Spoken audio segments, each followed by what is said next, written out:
I was just remembering this morning in childhood, all of us, we have been playing.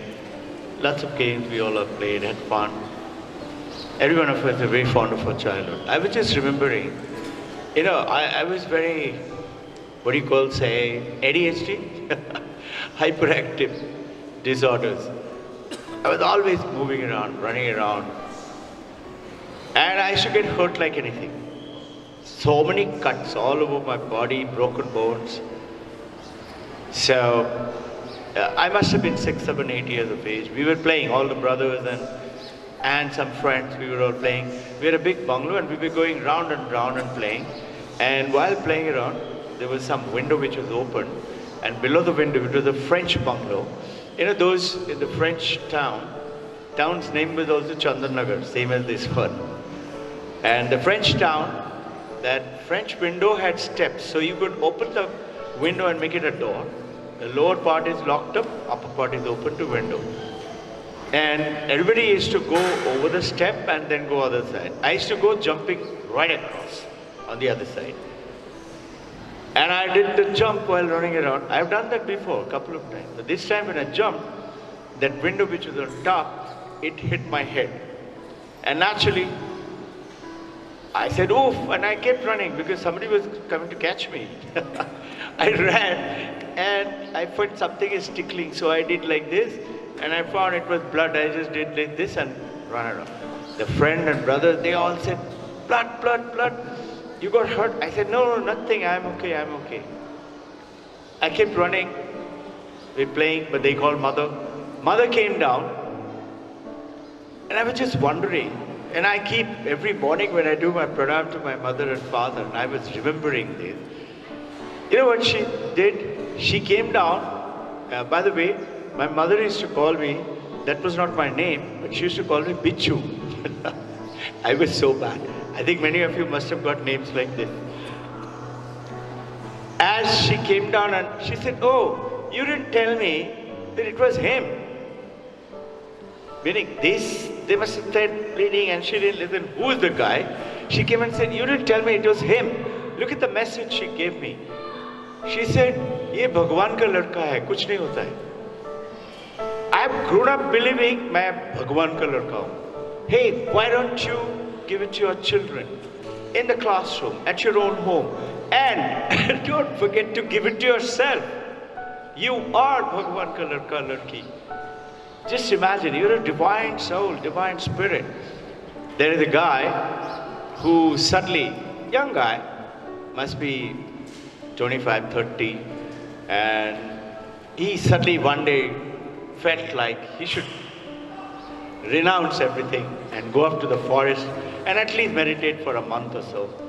So he went up to the forest. As he was going onto the forest, he went and found a nice looking rock. He went and sat down there and kept on chanting Om and meditating.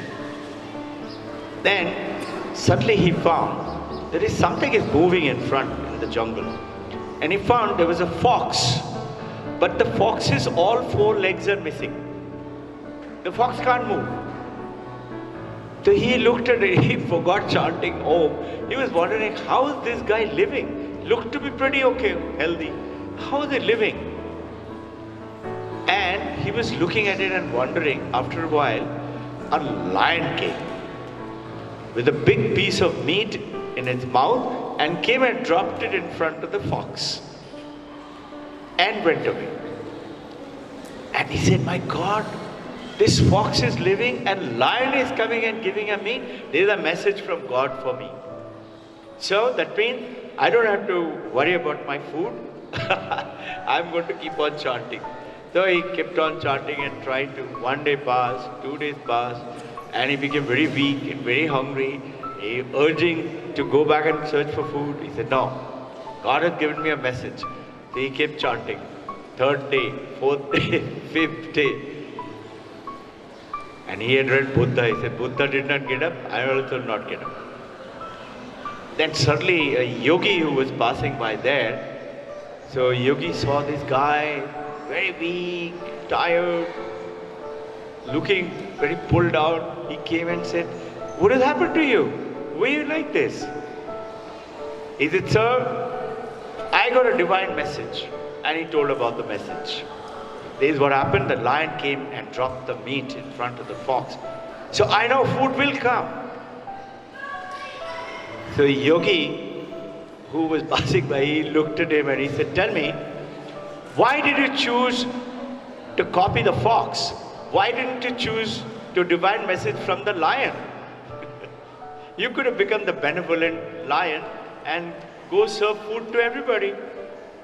So the messages are always there around us.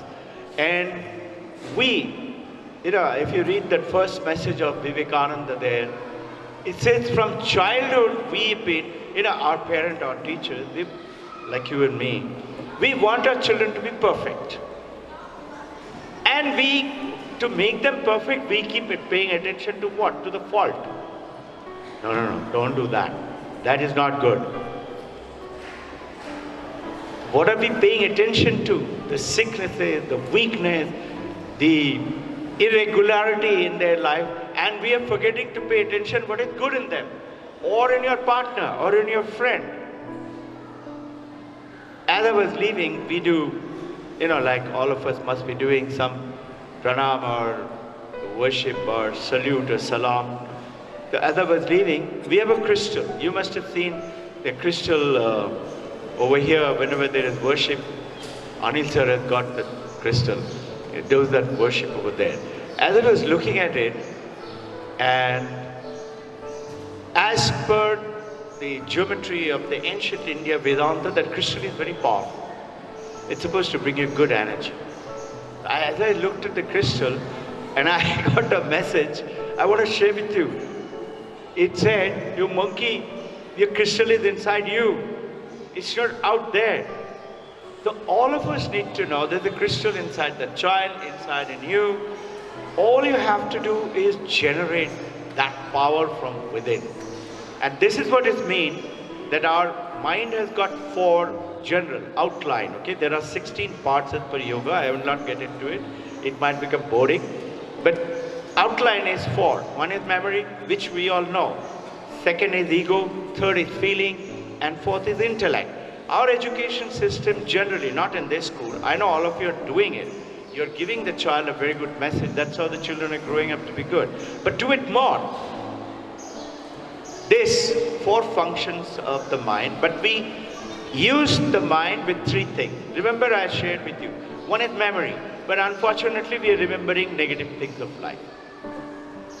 And those negativity comes up.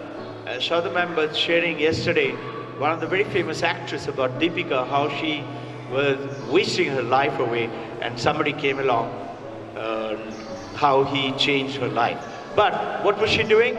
Mooning about the past memory. This is what everybody does. She was also no different. Now, memory, we're using it for negative. You can use the memory for good thing.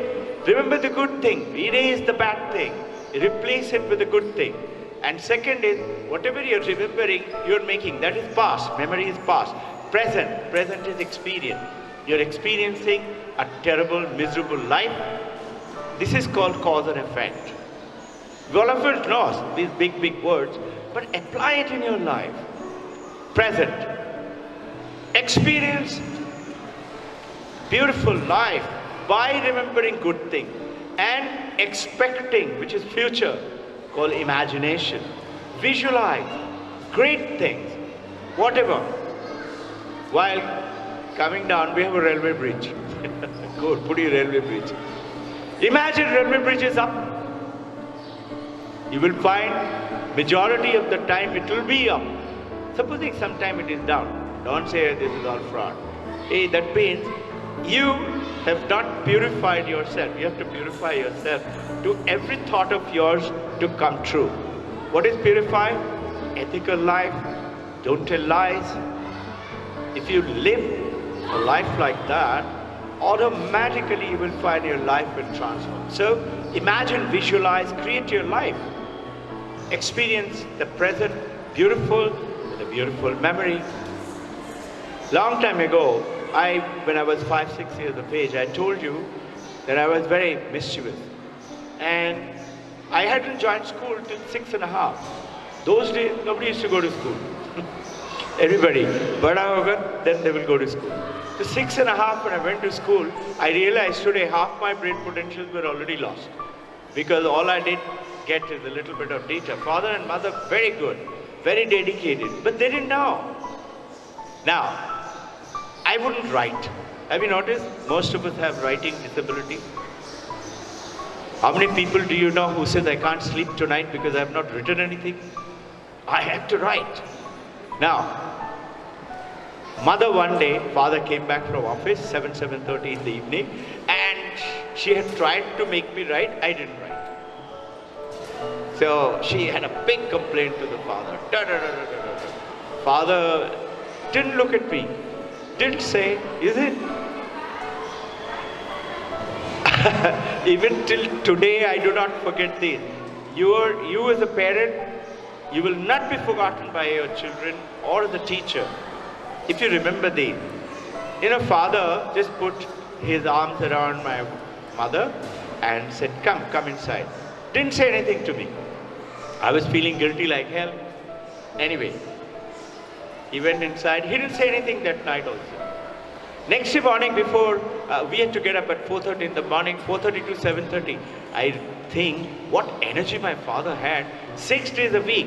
Every day he used to take us out for 3 hours of training, physical training. 7:30 we used to come back. He would leave for office, we used to go for school. So before going, after that 7:30 also, in the morning training also, he didn't say anything. Before leaving for office, he brought a beautiful, nice looking diary in which he had written it down. 6 pages. Those cursive book writing like that. I've never seen those cursive book in our childhood. We saw it only in Victoria's kid. Anyway, he said, would you like to write these 6 pages? And I was very fond of father. Father was also, everybody knew father is very fond of me. We are 6 of us. I was the 4th one. Somehow he was very fond of me. I was jumping. I said, yes, I will write. 6 pages. So as soon as he left, I started writing. And you know what? I kept writing to 10 pages. Finished 10 pages. And when he came back in the evening, I was itching to show it to him. Mommy was smiling. Mommy was saying, wait, let him come inside. I said, no, I want to show it to him right now. He saw it, looked the trick. I have not forgotten it. He looked at it. And he didn't look at me, he looked at mother and said, you were complaining yesterday that he doesn't write. Why did you help him writing? Why did you help him writing? She was smiling, she didn't say anything. I said, Mommy didn't write, it was my handwriting. He did like this, kept on looking. I said, why? I have written it. Baba, I have written. He said, this handwriting, this can't be yours. I said, why? So good handwriting. You know what? Today my handwriting is very good. Only one trick my father played. You will be seeing in my drawer there's a cursive writing book I still practice. Come, run along, try these tricks. Thank you.